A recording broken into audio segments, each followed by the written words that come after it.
President Abdel Fattah al-Sisi received a phone call from his American counterpart Joe Biden, during which the two leaders probed the joint efforts by Egypt, Qatar and the United States to calm the situation and reach a ceasefire in the Gaza Strip. During the telephone conversation, al-Sisi and Biden also reviewed the ongoing efforts to exchange the detainees and deliver the humanitarian aid into the besieged territory. President al-Sisi stressed the significance of reaching an immediate ceasefire which enables the entry of the humanitarian aid in a sufficient way that really improves the situation in the Gaza Strip. The head of state further warned of the military escalation and targeting civilians and expressed his full condemnation of targeting innocent and unarmed civilians in a breach to the international law and the legislative resolutions.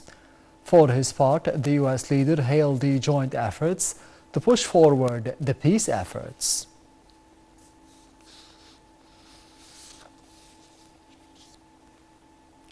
President Abdel Fattah al-Sisi held summit talks with the head of Sudan's Transitional Sovereignty Council, Abdel Fattah al-Burhan, at Ittihadiyya Palace. An official reception was held for al-Burhan upon his arrival, where the two leaders inspected the guards of honor and the national anthems for Egypt and Sudan were played. The president expressed Egypt's keenness to enhance the joint cooperation between the two countries in a way that contributes to achieving interests of the two brotherly peoples. The meeting also tackled the developments of the situation in Sudan and the efforts to resolve the ongoing crisis with the aim of maintaining stability and preserving sovereignty, unity and cohesion and for Sudan and the institutions. For his part, al-Burhan affirmed his country's appreciation to the Egyptian support in light of the current circumstances and receiving the Sudanese citizens.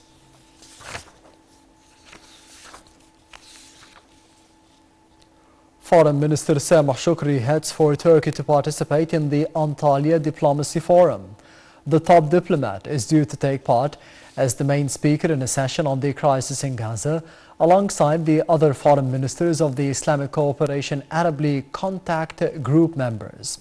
The visit comes within the framework of the Egyptian efforts to deal with the challenges and the crises at both the regional and the international levels, with the aim to present the Egyptian vision towards enhancing the regional peace and security, and also the state's vision towards the current challenges, namely the crisis in the Gaza Strip. Egypt and the United Arab Emirates continued conducting an airdrop of the urgent humanitarian aid to the northern Gaza Strip as part of the efforts to ease the severe humanitarian crisis suffered by the Palestinians. Aircraft from both their countries departed from Al Arish International Airport, delivering tens of tons of urgent assistance to different areas in the Gaza North area.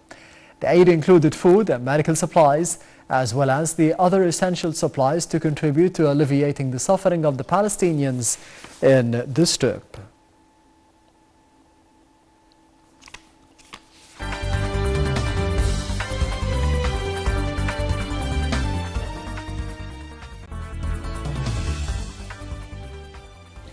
Prime Minister Mustafa Madbouli said that Egypt received $5 billion of the first tranche of the investment partnership deal with the United Arab Emirates regarding Ras Al Hikmah project, and another $5 billion will be received on Friday.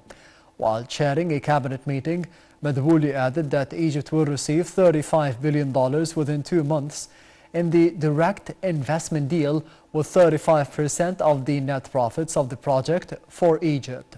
He noted that he will also head a committee to facilitate any hurdles regarding the mechanisms of operating the project, and that there is nothing that violates the Egyptian sovereignty in the articles of the private investment of Ras Al Hikmah.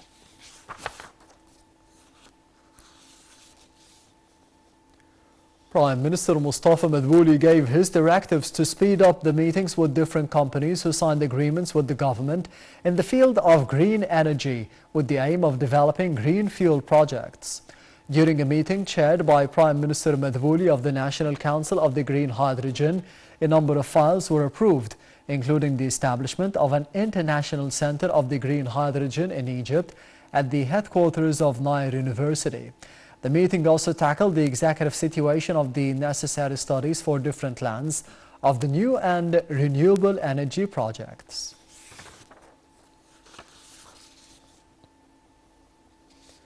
Minister of Finance Mohammad Mait said that the horizons of world economic growth on the medium level is still very weak, despite the expectation of a possible economic relief during the upcoming period. Mait's statements came during the meetings of the finance ministers and the central bank's governors of the G20, which are being held in Brazil. The minister reiterated that the international and the regional geopolitical situation impacts the economic balance in developing and emerging countries.